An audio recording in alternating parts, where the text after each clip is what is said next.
What's going on, bottom line viewers? It's Mitch here of the Bottom Line View, back with NFL Stardom and Situm for your fantasy football team. 5 starts and 5 sits at each position, quarterback to tight end. I'm going to give you the 5 players that you should start, 5 players that you should sit. Here, let's start off with the quarterback position. Make sure that you leave your comments in the comment section if you have any questions whatsoever. Oh, and like the video and subscribe. Okay, now let's get to the quarterback position. Let's start off with Jacoby Brissett. This is my sleeper pick of the week. Tennessee has allowed the most passing touchdowns this season to opposing quarterbacks. Jacoby's been playing pretty well, and oh yeah, he's actually added a couple of touchdowns here and there with his legs. Jacoby, solid fantasy asset for your team if you're in need. Kirk Cousins. Kirk Cousins against the San Francisco 49ers. San Fran has given up 299 yards per game in their last 3 games. Kirk will be out on a mission. And also, remember, Kyle Shanahan's the coach for San Fran. Kirk Cousins needs a job next year. Add it up. All right, the next one I have is Matt Ryan. Matt Ryan against the Finns. The Finns have one of the worst secondaries, in my opinion, in the NFL. They rank 22nd against the pass, but they're also top 5 against the run. The Atlanta Falcons are a team that like to game plan, run, or pass. They're a balanced offense, but in this one, I sense it to be more of a pass-heavy game, and I think Matt Ryan will have a lot of success against this Dolphins zone defense. Deshaun Watson. Deshaun Watson is playing the Cleveland Browns. Do I have to say more? If I do, I can say this. Deshaun Watson's been amazing. This guy is second in the league in touchdowns. He's played spectacular, but also the Browns have allowed the highest completion percentage in the NFL so far to quarterbacks. Start Deshaun. Matt Stafford versus the Saints. The Saints are 28th versus the pass and also 32nd on third down. Expect a bounce back performance from Matt Stafford. He's had a couple rough weeks here and there this fantasy season, but against the Saints team, against Drew Brees in a dome, it's adding up to be a big shootout in New Orleans. So I think Matt Stafford is definitely going to show out this week. Phillip Rivers versus the Oakland Raiders. Phillip Rivers in the past has had a lot of success against those Raiders. He's thrown 300 yards and multiple scores in 5 of the past 7 games he's played against Oakland. That's good for Phillip Rivers and bad for the Raiders. The Raiders have a bad secondary. They've let worse quarterbacks do better things. So I think Phillip Rivers is going to have another big day against Oakland. Trevor Siemian. 6 touchdowns in his last 2 games against NFC opponents. He's played very well at home. He's playing the Giants. In a Giants team that has no receivers anymore, that means that they're not going to be able to move the ball, which means Trevor Siemian's going to get good field position, which also means Trevor Siemian's going to throw touchdowns for your fantasy team. Let's go to the quarterback sits this week, starting off with Jared Goff. Now, pretty much I just insert quarterback that's playing the Jags here. The Jags have only given up 3 passing touchdowns in 2017, in large part due to their great cornerback tandem.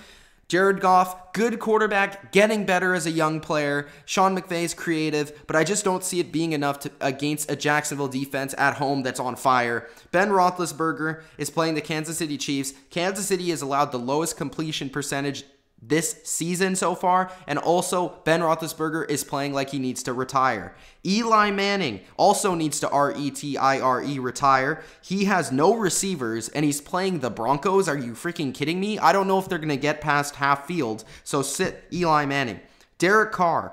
Derek Carr is playing the LA Chargers. Now, this seems like a start on the surface, but the Chargers have actually been pretty good against quarterbacks. They held Carson Wentz and Alex Smith under 16 fantasy points this season, 2 of the best fantasy quarterbacks this season. Brian Hoyer.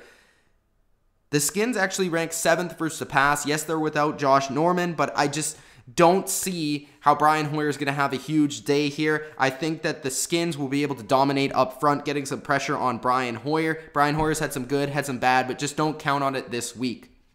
Running back starts this week. My sleeper start of the week is Dion Lewis versus the New York Jets. If you're in big need and he's out there on the waiver wire, I would take a look. He played really well against Tampa Bay, and I also think that he might get more snaps ahead of Mike Gillislee this week. The Jets are pretty good against the run, but they do struggle against shiftier running backs, so I think Dion Lewis could be a real deep sleeper that you could pick up. Alvin Kamara. AP is gone. He's playing Detroit. Detroit gives up 6.4 catches per game to running backs. Alvin Kamara is one of the best out of the backfield. And, oh yeah, did I say that AP's gone? Now it's just him and Ingram to work with. Marshawn Lynch. Marshawn Lynch plays the San Diego Chargers / the LA Chargers. I said it again. Damn it. The Chargers are the worst in the NFL against the run. If Marshawn Lynch is going to produce this season, it's got to be against the Chargers. Buck Allen. Buck Allen plays the Bears. The Bears are pretty good against the runner, but they're not so good against the pass-catching running back. And I also think that this is a game that's at home for Baltimore. Buck Allen is that workhorse right now. He's getting a ton of touches, and he's really lighting it up. So I'd go with Buck Allen this week against the Bears. Amir Abdullah is playing a team in the Saints that gives up the most receptions and the most yards to running backs this season.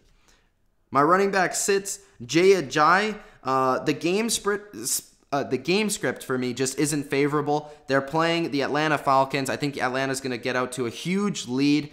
And Jay Ajayi has really only averaged 3.5 yards per carry this season. That's not so hot. Lamar Miller is playing the Cleveland Browns, but I'm still sitting him because the Cleveland Browns have actually only surrendered 76 yards per game on the ground. That's actually pretty good. That's for 5th in the league. Carlos Hyde. I'm sitting Carlos Hyde even though I love Carlos Hyde. Washington's defense is 10th versus the run. I also look at the game script. Washington is a 10-point favorite in this game, meaning that Carlos Hyde is probably going to not get very many carries in this game. So I would probably sit Carlos Hyde. He's still banged up, and Matt Breida is getting into his touches. The Giants running backs, they're playing Denver. Do I have to say anything other than they're playing Denver? Denver gives up the least amount of running back points. Frank Gore.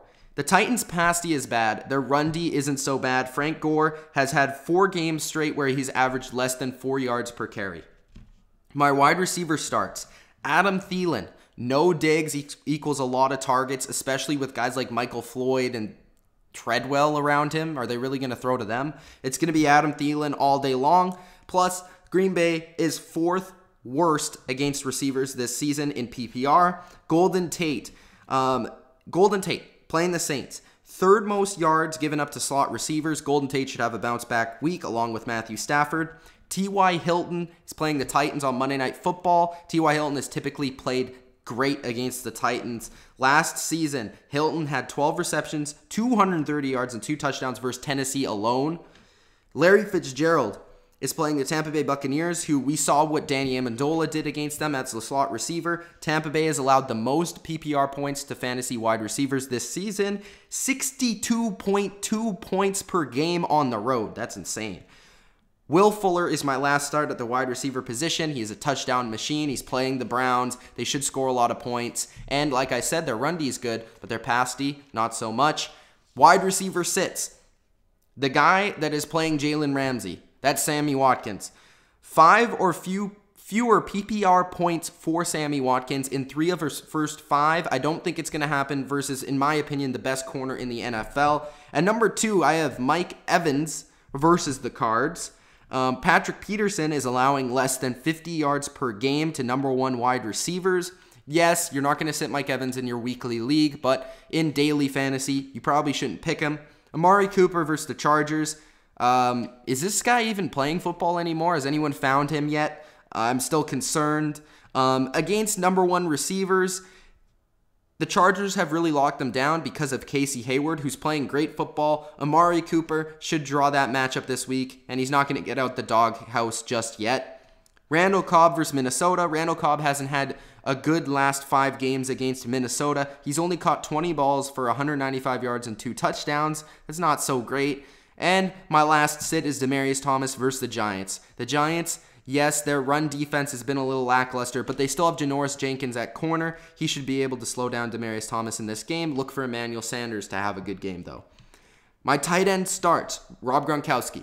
He's playing, so start him. Number 2, Jordan Reed. He's also playing, so you should probably also start him, but he's also probably healthy, and he's playing the 49ers, who in general aren't very good at defense. Austin Seferian-Jenkins. Now, this is a surprise start for me, but I've said last couple of weeks that he could be big time. He's the 9th best in fantasy for the tight end position right now, and he actually missed a couple of games. Plus, he's playing the Patriots defense, which isn't so good. Ryan Griffin, you basically start every single tight end that plays against the Browns, so continue to do that with Ryan Griffin this week. And my tight end sits. Can you even sit anyone anymore? Like, is that even allowed? Because no tight ends are even good. So, but if I had to pick a couple ones that you should sit, Jared Cook, not a huge fan of that matchup against the Chargers. And also Eric Ebron against the Saints. He hasn't been able to get it going. I don't think it will be this week. The Saints haven't been too bad against tight ends. So I would look at Golden Tate, Marvin Jones, and those other receivers to get into it, but not so much Eric Ebron this week. Those are my starts and my sits for week number 6. It was a pretty quick video this time, but I just wanted to get it out there for you guys, not make it so long because it is Saturday night. So hope you guys enjoyed this video. If you did, hit the like button, subscribe for more fantasy football stardom and sit-em from the bottom line view. Also check out our other NFL content on the channel. Thanks, it's Mitch once again. Peace.